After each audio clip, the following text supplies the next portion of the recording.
العالمين وأنزل كتابه هدى للمتقين نشهد أن لا إله إلا الله وحده لا شريك له ونشهد أن محمدا عبده ورسوله اللهم صل على محمد وعلى آله وصحبه أجمعين أما بعد أوصيكم وإياي بتقوى الله فقد فاز المتقون يا أيها الذين آمنوا اتقوا الله حق تقاته ولا تموتن إلا وأنتم مسلمون إن الله وملائكته يصلون على النبي يا أيها الذين آمنوا صلوا عليه وسلموا تسليما فأجيبوا الله عباد الله على ما هم بالله هداكم وقال الله تعالى في القرآن الكريم أعوذ بالله من الشيطان الرجيم بسم الله الرحمن الرحيم يا أيها الذين آمنوا اتقوا الله وقولوا قولا سديدا يصلح لكم أعمالكم ويغفر لكم ذنوبكم ومن يطع الله ورسوله فقد فاز فوزا عظيما وكما قال الله سبحانه وتعالى أيضا قل إن كنتم تحبون الله فاتبعوني يحببكم الله ويغفر لكم ذنوبكم والله غفور رحيم. Sidang jamaah Jumat yang merupakan filter pilihan Allah dari sekian banyak orang mukmin. Kitalah yang digolongkan oleh Allah Subhanahu wa taala masuk dalam masjidnya dan diakui oleh Allah sebagai orang mukmin. Sedangkan yang tidak masuk masjid saat ini bukan orang mukmin, dia orang muslim. Perbedaan orang muslim dan mukmin, orang muslim tidak taat kepada Allah. Orang mukmin adalah orang yang taat mengikuti perintah Allah dan mengikuti Rasulullah sallallahu alaihi wasallam meskipun berbeda-beda. Kalau orang mukmin muslim, rata-rata mereka tidak pernah masuk di masjid. Walaupun dia juga sholat di rumah, tapi tidak boleh dikatakan sebagai orang beriman. Tapi jangan kita bilang kepada mereka dengan kalimat yang kasar. Tetap dia masuk surga, berhak masuk surga. Kenapa? Karena telah bersahadat. Oleh karena ini kita bersyukur kepada Allah, di mana kita ini masuk dalam masjid yang perbedaan iman. Ada yang cepat, ada yang sedang-sedang, nanti azan baru masuk, ada yang sudah azan baru masuk, bahkan ada sudah mimbar di atas di sini hatibnya selesai baru masuk. Semua orang mukmin tapi kadar keimanannya berbeda. Untuk itulah hanya ketaatan kita kepada Allah dan ketaatan kepada Rasulullah sallallahu alaihi wasallam kita akan selamat dunia dan selamat akhirat. Berbahagia di alam kubur, perjalanan yang panjang yang akan kita tempuh yang tidak habis-habisnya. Dunia singkat, semua pasti mengakhiri kehidupannya adalah kematian. Dan akhirat ada permulaan dan tidak ada akhirat, tidak ada akhirnya, sama dengan neraka. Untuk inilah kali ini saya ingin menyampaikan tingkatan orang beriman sampai dia orang bertakwa. Sebagaimana ayat yang berbunyi yang telah saya sampaikan. Ya ayyuhalladzina amanu taqullah wa qulu qawlan sadida. Hai orang-orang yang beriman. Hanya orang yang beriman diajak, bukan orang Islam. Tidak ada yang mengatakan ya ayyuhal muslimun kutiba alaikumus syiyam. Ya ayyuhal muslimun ku amsiku alaikum nahara. Tidak ada.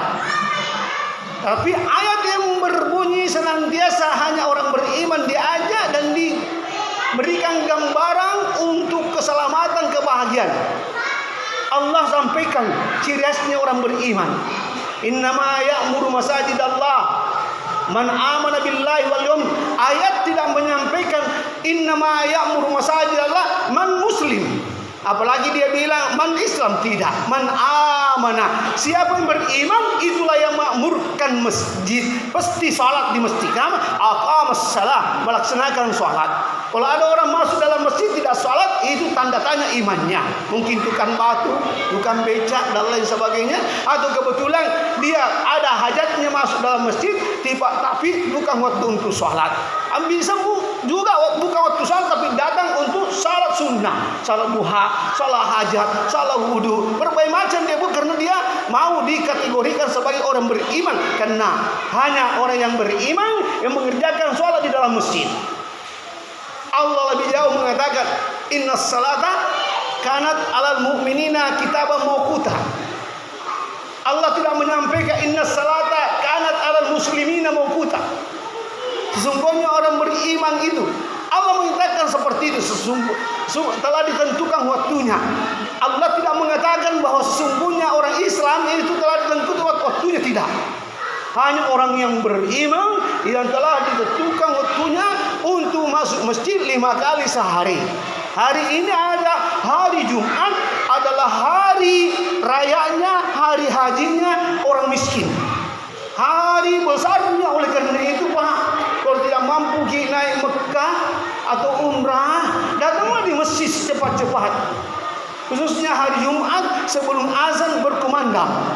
Kenapa? Karena siapa masuk di dalam masjid sebelum azan berkumandang, mukanya bercahaya seperti matahari nanti di kemudian hari.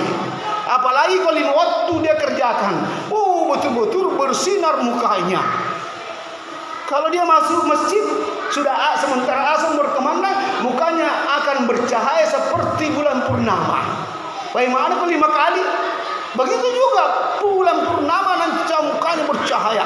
Kemudian kalau dia masuk dalam masjid sudah azan berkumandang, maka mukanya bercahaya seperti bintang. Hanya 3 cahaya di atas dunia: cahaya matahari, bulan, dan bintang. Ada pun cahaya 10 watt, 20 watt, 100 watt, 1000 watt. Itulah orang yang sholat di rumahnya, tidak mampu mengalahkan cahaya bintang. 1 bintang saja tidak akan mampu mengalahkan. Oleh karena ini mari kita sama-sama menggairahkan diri, mengingatkan saudara kita bahwa hanya orang yang beriman dijanji oleh Allah, qad aflahal mu'minun, berbahagialah orang yang beriman.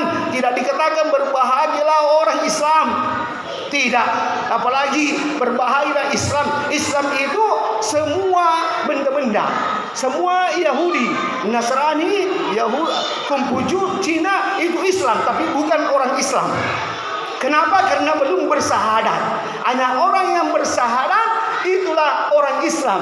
Makanya Allah mengatakan, ya ayyuhalladzina amanu ittaqullaha haqqa tuqatih wa la tamutunna illa wa antum muslimun. Hai orang yang beriman, taatlah kepada Allah, karena hanya orang yang beriman sudah bersahadat akan mampu untuk menuju menjadi orang beriman. Maka janganlah mati kecuali kamu tergolong orang muslim, tergolong orang yang bersahadat, yang tidak batal sahadatnya. Kalau tidak batal sahadatnya, insya Allah biar bapak tidak sholat, biar bapak berzina dan lain sebagainya, tetapi apakah mampu mengucapkan asyhadu an la ilaha illallah di hari kematian? Ini menjadi masalah, karena Rasulullah sampaikan kepada Abu Hurairah, hai Abu Hurairah, ucapkanlah la ilaha illallah dan sampaikan, karena semua orang yang mengucapkan ini, biar dia penjudi, peminum, pasti masuk surga. Abu Hurairah tidak mampu menerimanya. Ternyata telah disampaikan kepada Umar, Umar pun tidak mampu menerimanya, dan ditempelin Umar. Dia bersabar atas perkara ini. Kenapa? Karena Rasulullah yang bilang. Yang menjadi masalah, adakah orang yang penjudi, yang pencuri, yang peminum tidak pernah salah akan mampu mengucapkan asyhadu an la ilaha illallah di akhir kematiannya? Karena Rasulullah jamin, man qala fi akhir hayati fi hayati la ilaha illallah dakhala jannah. Siapa mengucapkan di akhir kematiannya dengan kalimat la ilaha illallah, tidak ada Tuhan yang berhak disembah kecuali Allah, masuk surga. Bahagia sungguh orang yang tidak sholat tetapi ada kebaikannya yang Allah lihat di waktu hidupnya, selalu ingin berbuat baik tetapi tidak mampu untuk melakukannya karena terpaksa. Kenapa terpaksa? Karena ada setan-setan yang hebat untuk mempengaruhi sehingga dia ditangkap untuk berbuat jelek sampai dia minum terus, tapi di sisi lain dia senantiasa berbuat baik. Ada satu cerita, seorang yang khotbah langsung saya dengar sendiri. Khotbahnya apa? Hei peminum, janganlah engkau masuk dalam masjid. Tidak ada gunamu masuk dalam masjid kalau kamu tidak takut kepada Allah, tidak ada cinta sama Allah. Apa dia bilang? Saya yang disinggung ini orang. Saya tidak mau masuk lagi dalam masjid. Kau begini caranya penceramah. Akhirnya minggu depan tidak masuk lagi di sini, pergi di masjid yang lain. Ternyata sampai di masjid lain ketemu lagi yang hatib itu. Disinggung lagi. Saya yang disinggungi, tapi singgungannya bagus ini. Pasti bagus Pak saya ini. Saya ambil kebaikannya, saya akan berhenti minum. Akhirnya Masya Allah dapat hidayah. Dapat hidayah Bapak sekalian. Kalau orang tersinggung karena kebaikan, untuk mendapatkan petunjuk, untuk mendapatkan kebaikan, maka insya Allah dia akan jadi baik. Makanya kalau mendengar kebaikan dan berlawanan dengan apa yang kita buat, jangan tersinggung Pak, jangan marah Pak. Dibilangi apa saya yang seperti hal negatif, kami itu malas sekali sholat. Lu di rumah saya bilang, alhamdulillah masih ada orang yang meraih saya. Berarti dia suntik saya untuk apa? Untuk menyembuhkan kesalahan saya, menyembuhkan kemalasan saya, sehingga insya Allah nanti saya akan merubah. Karena tidak ada yang bisa merubah dirinya siapapun saya kecuali diri sendiri, bukan Allah. Allah sampaikan, innallaha la yughayyiru ma biqaumin hatta yughayyiru ma bi anfusihim. Allah tidak merubah nasib suatu kaum kecuali bapak sendiri, jamaah sendiri, sekampung sendiri merubah diri sendiri untuk takut cinta kepada Allah Subhanahu wa taala. Olehnya ini kalimat la ilaha illallah ada kalimat yang telah dilepaskan bagi orang beriman. Orang beriman ini tidak sekedar dengan sholat di masjid, tetapi dia harus meningkat menjadi orang muhsin. Siapakah orang muhsin? Dia memikirkan anaknya, keluarganya, tetangganya, agar supaya tetangganya, saudara-saudaranya, andetolannya juga ikut seperti dia. Apa yang ia amalkan, walaupun orang tidak suka terhadap dia, dia senantiasa mendengarkan, tidak marah-marah. Kenapa? Karena dia ingin menjadi tingkah orang mukhlis. Ya, orang tingkah mukhlis, orang yang apapun yang dihadapi dia terima semua karena sudah ikhlas. Dicaci maki, dihina, dimarahi, dipukul, dia terima sebagaimana Abu Hurairah dipukul oleh Umar, hanya menyampaikan perkataan, hai Umar, Rasulullah sampaikan, siapa yang mengucapkan la ilaha illallah, mutlak dia masuk surga. Marah Umar menempeleng Abu Hurairah. Abu Hurairah tidak marah-marah.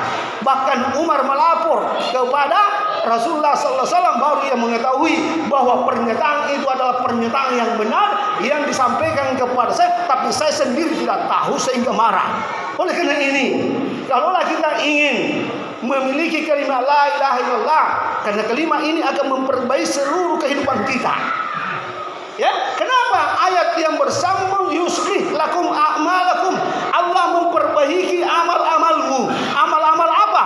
Memperbaiki sholatmu, memperbaiki zikirnya, memperbaiki bacaan Qur'annya, perbaiki pergi masjid, muamalahnya, muasyarahnya, ahalanya, diperbaiki seluruhnya.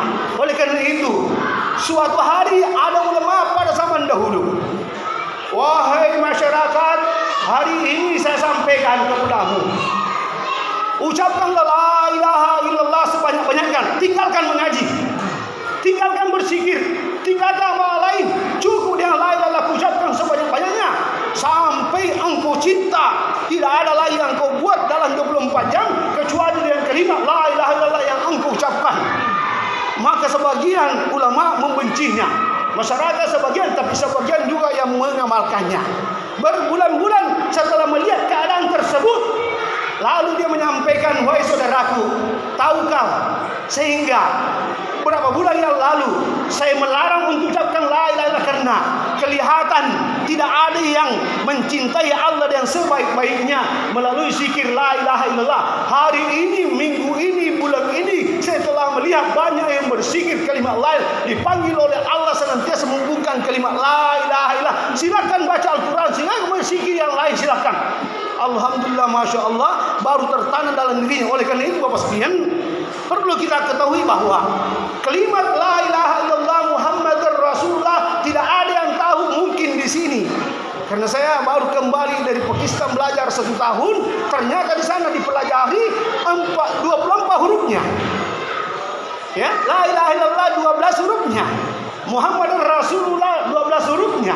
Kenapa? Karena 1 hari 12 jam, 1 malam 12 jam. Oleh karena itu, ulama tadi mengajarkan kepada kita sepanjang 24 jam kita pakai terus melihat dengan penglihatan la ilaha illallah dengan caranya Rasulullah. Kita berbicara dengan pembicaraan ke agung Allah dengan caranya Rasulullah. Kita berjalan kemanapun, ke pasar, ke mall dan lain sebagainya, berjalan atas perintah Allah dengan caranya Rasulullah. Apapun yang kita buat, maka seluruhnya bernilai la ilaha illallah dengan caranya Rasulullah. Selama 1 tahun kita hidup, berarti 12 bulan kita gunakan itu perintah Allah dengan caranya Rasulullah. Insya Allah, kalaulah tertanam ini di hati, yakin dan yakin, mudah dipanggil oleh Allah. Belum azan sudah ada SMS. Habis SMS, saya suka melaksanakan sholat.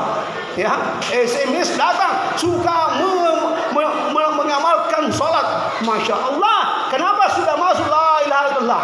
Seorang bapak dan ibu yang telah saling mencintai dan punya anak, kebetulan suaminya pergi penataran di tempat yang jauh, misalnya di Jakarta, dan mendengar berita. Dia bilang, infonya, bapak ibu masuk rumah sakit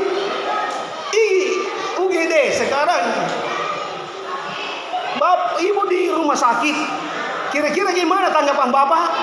Pasti karena cintanya ada, maka disampaikan bosnya, Pak, minta dengan sangat.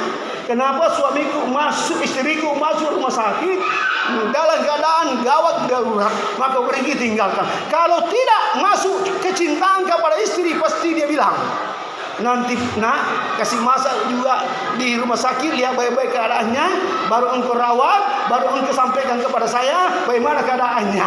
Seakan-akan bilang menunggu kematian baru pulang. Ya, karena kenapa? Tidak cinta, kurang cinta kepada istrinya. Begitu juga kita kepada Allah. Kalau azan berkumandang, Allahu Akbar, 4 kali Pak itu diulang. Kenapa 4 kali? Di depanmu tidak ada yang besar, kanan kiri di belakang tidak ada yang boleh dikerja kecuali pergi menuju ke agung Allah. Tinggalkan semua. Kalau tidak, berarti apa yang ada di samping kiri kanan kita ini termasuk syirik. Ya, oleh karena ini Allah Akbar yang kedua terakhir, bapak pejabat, bapak bawahan, orang kaya, orang miskin dan lain sebagainya, sepanjang masih sehat, dengarkan Allah Akbar 2 kali, maka menuju la ilaha illallah. Ini baru kecintaan wujud dalam diri kita. Oleh karena ini, kalau kita paham yang baik, di dalam tubuh kita ini jumlahnya 24 bagian-bagian. Di kepala 12, di badan kita 12, di perut kita itu 12 khusus. Siapa yang atur 12 supaya kepala ini digunakan 12 jam untuk perintah Allah. Badan kita ke bawah ini kita gunakan lagi 12 jam untuk mentaati perintah Allah dan Rasulullah. Oleh karena ini Bapak sekalian, mudahan daripada khutbah Jumat ini yang saya sampaikan, semoga kita sebagai orang beriman terus sampai dengan mati dan diakui keimanan kita untuk sampai orang bertakwa. Karena orang mukhlis, orang adalah telah melampaui menjadi orang beriman, orang muhsin kemudian mukhlis menjadi orang bertakwa. Inilah orang bertakwa. Allah janji, "May yattaqillah yaj'al lahu makhraja wa yarzuqhu min haitsu la yahtasib." Seperti ini memerlukan pengorbanan sebagaimana dunia pengorbanannya tinggi. Kalau sudah mencapai puncaknya, tinggal tanda tangan saja sudah datang uang miliar. Begitu juga orang bertakwa, hanya tak kepada Allah, berzikir kepada Allah, mengaji kepada Allah, tahajud saja, insya Allah rezekinya akan berdatangan untuk dirinya sendiri. Mudahan khutbah Jumat ini ada manfaatnya untuk diri kita. Kita berlomba-lomba saling meraih kebaikan masuk dalam masjid. Barakallahu li wa lakum fi Qur'an azim. Wa nafa'ni wa iyyakum minal ayati wa dzikril hakim. Taqabbalallahu minna wa minkum tilawatan innahu ghafurur rahim.